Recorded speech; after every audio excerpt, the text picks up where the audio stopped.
Hi, I'm Claude, And I'm Edso, and you're listening to FamTalks. where we talk about faith, apologetics, and ministry.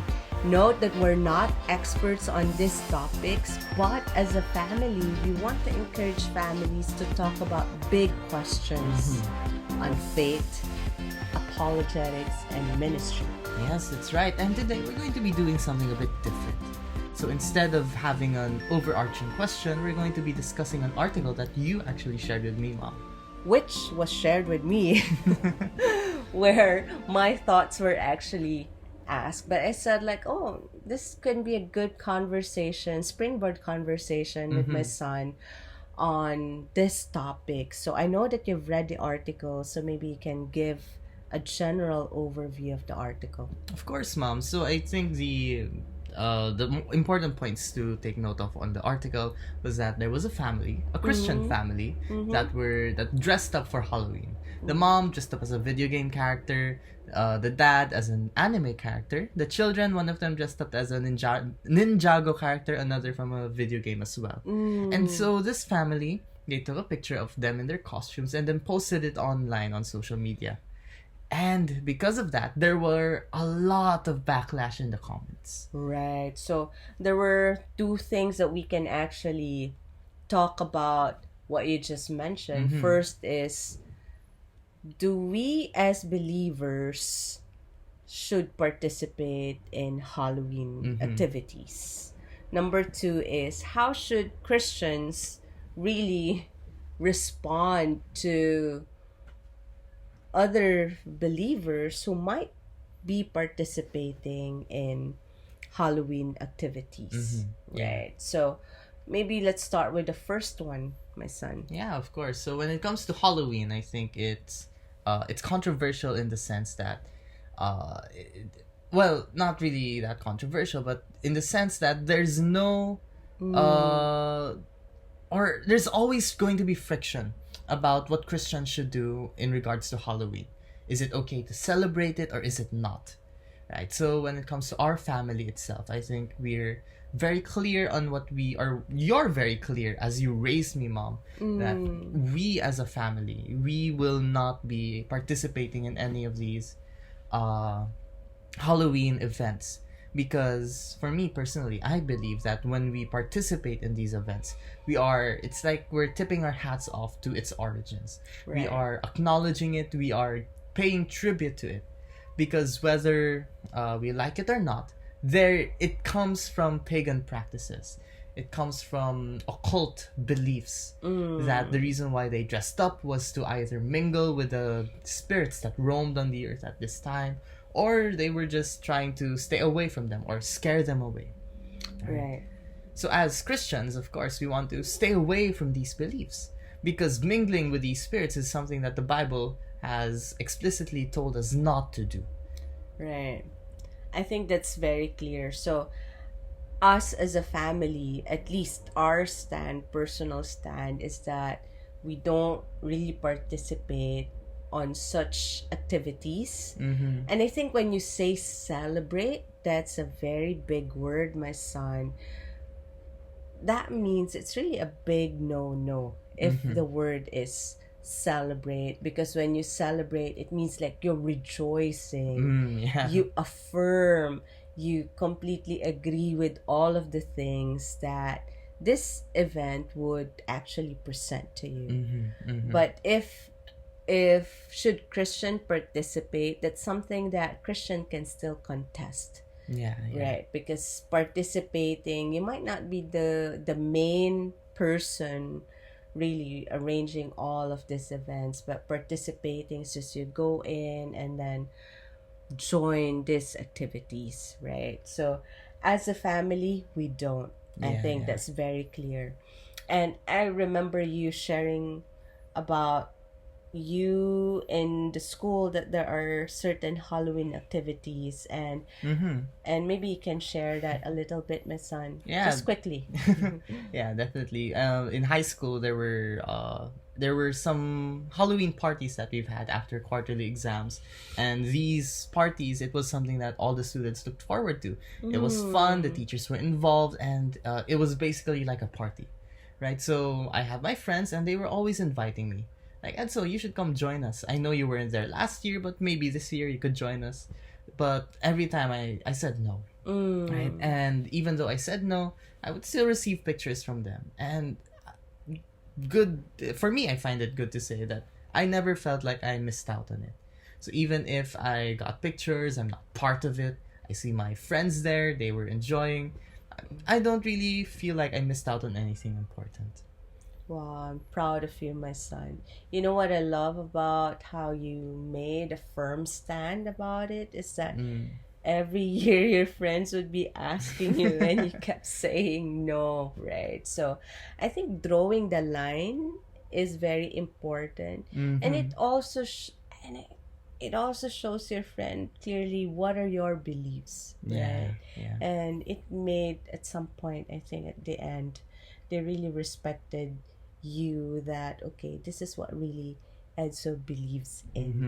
And I Mm-hmm. think it's the same thing as we also as believers, anything that we participate into would definitely speak a lot about our beliefs, right? So in that sense, answering our first question, should Christian actually participate, that's something that Christian can still contest, right? Mm-hmm. Celebrate, definitely a big no, but as a family, for us it's really no, even with participating on such events, because personally as a parent, I'm not comfortable exposing my children to witches or to anyone, or like Yeah, devils. even if it's just a Even, costume. yes, even if those are just dress up, but I think anything that we expose our children to can be a gateway or a door for the enemy Mm-hmm. Yeah. to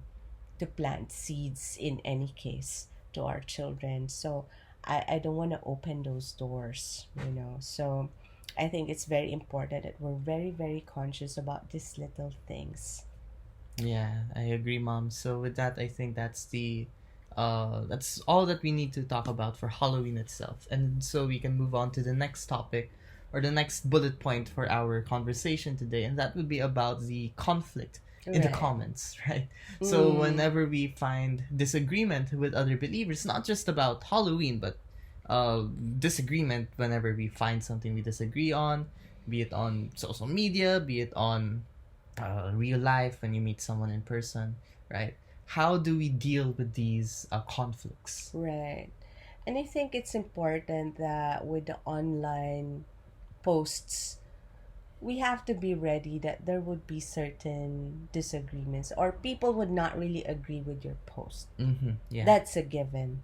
And given that your post is public, then it's really open for public comments. Mm-hmm. So in this case, I think it's um it's quite heartbreaking that on both sides they're both believers, that Mm-hmm. no one actually took the time to show care or love, right? Yeah. And Paul said that let everything that we do be done in love, and I think Mm-hmm. love was not really present in all of the conversations. So some Yeah. were just very direct. Oh, you shouldn't be doing that.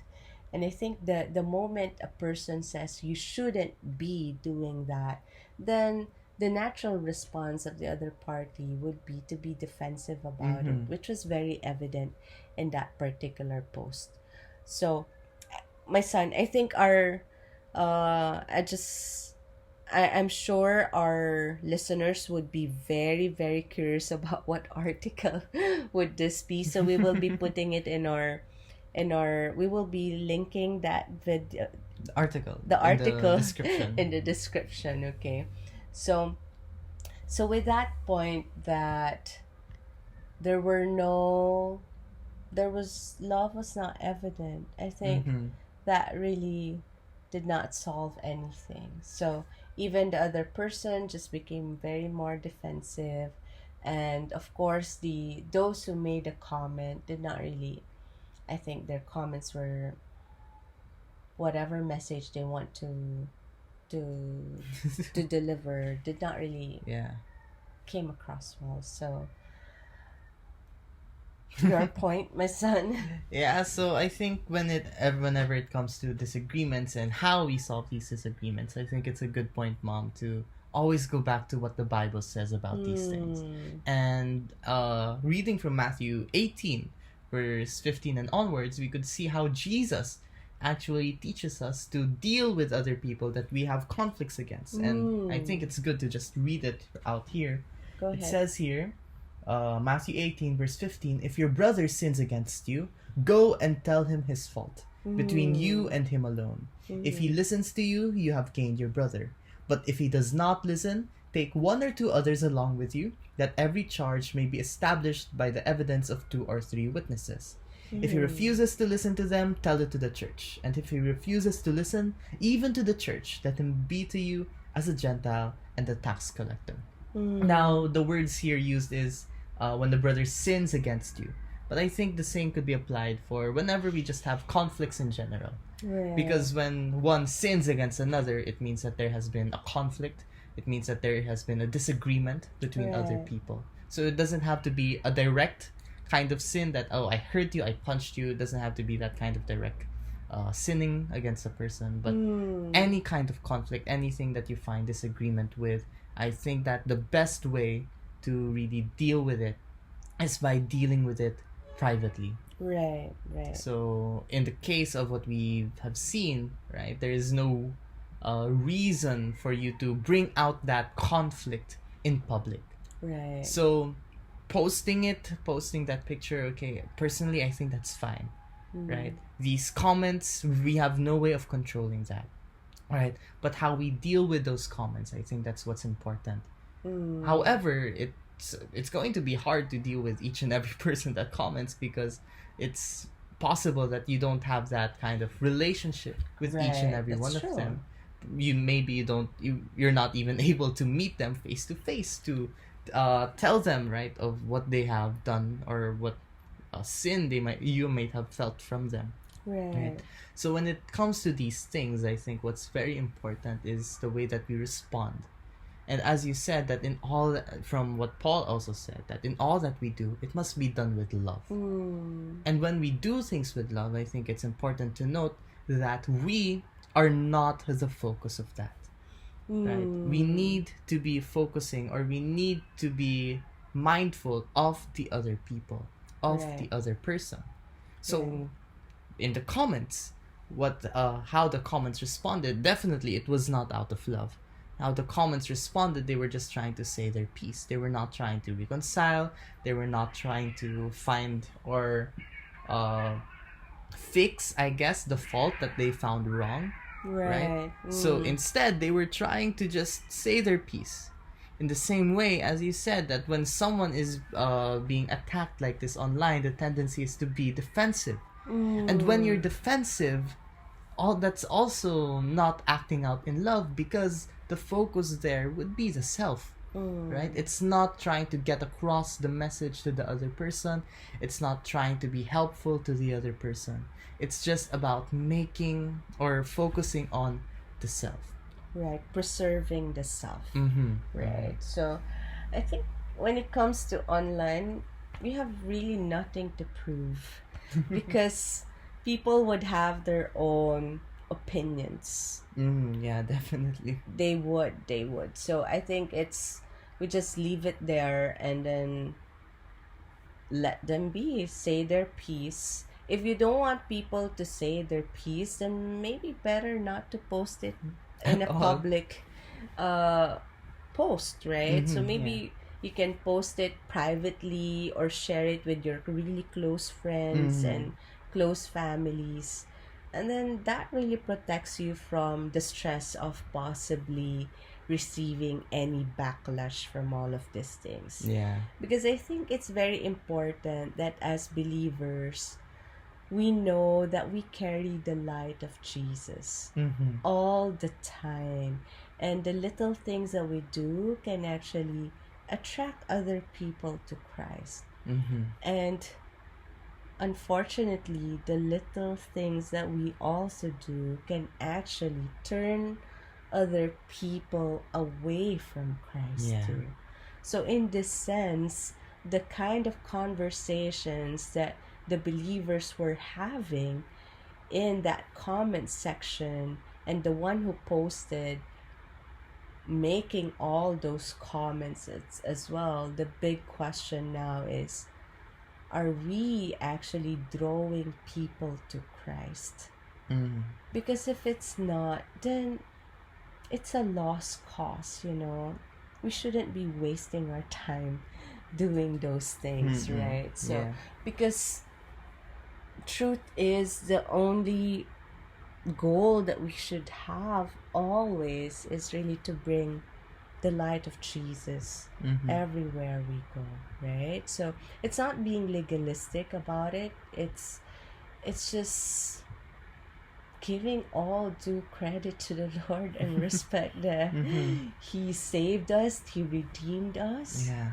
Then we just respond in awe and in admiration on how we are to live our lives, right? Yeah. So I think that's just what we really want to talk about today. And we want to encourage more families to really talk about these things, right? And I think the way we did it before, we hope and pray that it can be a good example to other families that, oh, we can also talk about current events or what's happening in the social media or anything, you know, anything trending, so that our family can see it from a biblical perspective. Yeah, that's right. And with that, I think I have nothing more to say. There's And me nothing too, more. my son. So we can close our conversation, right?